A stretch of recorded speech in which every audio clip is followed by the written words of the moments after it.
ಡೇಟ್ನಲ್ಲಿ ಏನು ಆದೇಶವನ್ನ ಮಾಡಿದ್ರು ಕ್ಲಿಯರ್ ಆಗಿ ಹೇಳಿ ಆದೇಶವನ್ನು ಹಿಂಪಡೆದಿದ್ದಾರೆ. ಅವರಿಗೆ ಸೊ ಶ್ಯೂರಿಟಿ ಬಾಂಡ್ಸ್ ಅನ್ನು ಎಕ್ಸಿಕ್ಯೂಟ್ ಮಾಡಿದ್ದಾರೆ. ಅವರು ರಿಲೀಸ್ ಆಗಿದ್ದಾರೆ.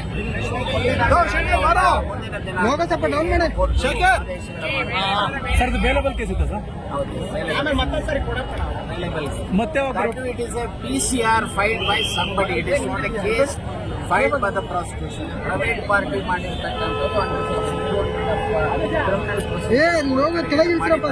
ಸೊ ಬೇಲೆಬಲ್ ಅಫೆನ್ಸ್ ಆಗಿರ್ತಕ್ಕಂಥ ಬಹುಶಃ ಇವತ್ತು ಕೋರ್ಟು ಅವರಿಗೆ ಏನು ಆದೇಶ ಕೊಟ್ಟಿತ್ತು ಆದೇಶವನ್ನು ವಾಪಸ್ ಪಡೆದಿದ್ದಾರೆ, ಬೇಲನ್ನು ಕೊಟ್ಟಿದ್ದಾರೆ. ಅದರ ಆಧಾರದ ಮೇಲೆ ಅವರು ಸರ್ ಈಗ ಮತ್ತೆ ಕೋರ್ಟ್ಗೆ ಒಂದು ಹಾಜರಾಗಲಿಕ್ಕೆ ಸೂಚನೆ ಕೊಟ್ಟಿದ್ದಾರೆ ಹೇಗೆ ಸರ್?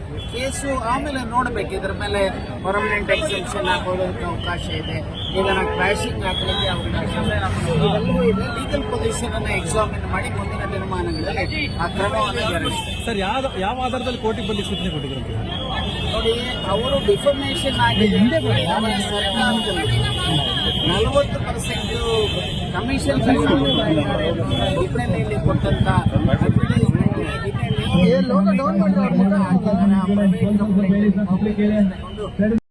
ಡೇಟ್ನಲ್ಲಿ ಏನು ಆದೇಶವನ್ನ ಮಾಡಿದ್ರು ಕ್ಲಿಯರ್ ಆಗಿ ಹೇಳಿ ಆದೇಶವನ್ನು ಹಿಂಪಡೆದಿದ್ದಾರೆ. ಅವರಿಗೆ ಸೊ ಶ್ಯೂರಿಟಿ ಬಾಂಡ್ಸ್ ಅನ್ನು ಎಕ್ಸಿಕ್ಯೂಟ್ ಮಾಡಿದ್ದಾರೆ. ಅವರು ರಿಲೀಸ್ ಆಗಿದ್ದಾರೆ.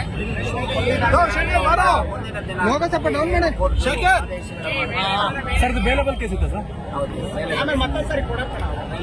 ಮತ್ತೆ It is a PCR filed by somebody. It is not a case filed by the prosecution. Private party ಮಾಡಿರ್ತಕ್ಕಂಥದ್ದು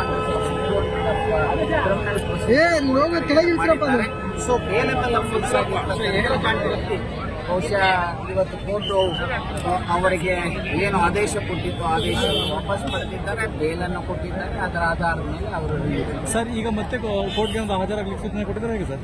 ಕೇಸು ಆಮೇಲೆ ನೋಡಬೇಕು. ಇದ್ರ ಮೇಲೆ ಪರ್ಮನೆಂಟ್ ಎಕ್ಸೆಪ್ಷನ್ ಹಾಕೋದಕ್ಕೆ ಅವಕಾಶ ಇದೆ, ಇದನ್ನ ಕ್ರಾಶಿಂಗ್ ಹಾಕಲಿಕ್ಕೆ ಅವಕಾಶ ಇವೆಲ್ಲವೂ ಇದೆ. ಲೀಗಲ್ ಪೊಸಿಷನ್ ಅನ್ನು ಎಕ್ಸಾಮಿನ್ ಮಾಡಿ ಮುಂದಿನ ತೀರ್ಮಾನಗಳಲ್ಲಿ ಆ ಕ್ರಮವನ್ನು ಜರುಗಿಸ್ತಾರೆ. ಸರ್ ಯಾವ ಆಧಾರದಲ್ಲಿ ಕೋರ್ಟಿಗೆ ಬರಲಿಕ್ಕೆ ಸೂಚನೆ ಕೊಟ್ಟಿದ್ದಾರೆ ನೋಡಿ, ಅವರು ಡಿಫಾರ್ಮೇಷನ್ ಆಗಿದೆ. ಸರ್ಕಾರದಲ್ಲಿ 40% ಕಮಿಷನ್ ವಿಪಣನೆಯಲ್ಲಿ ಕೊಟ್ಟಂತ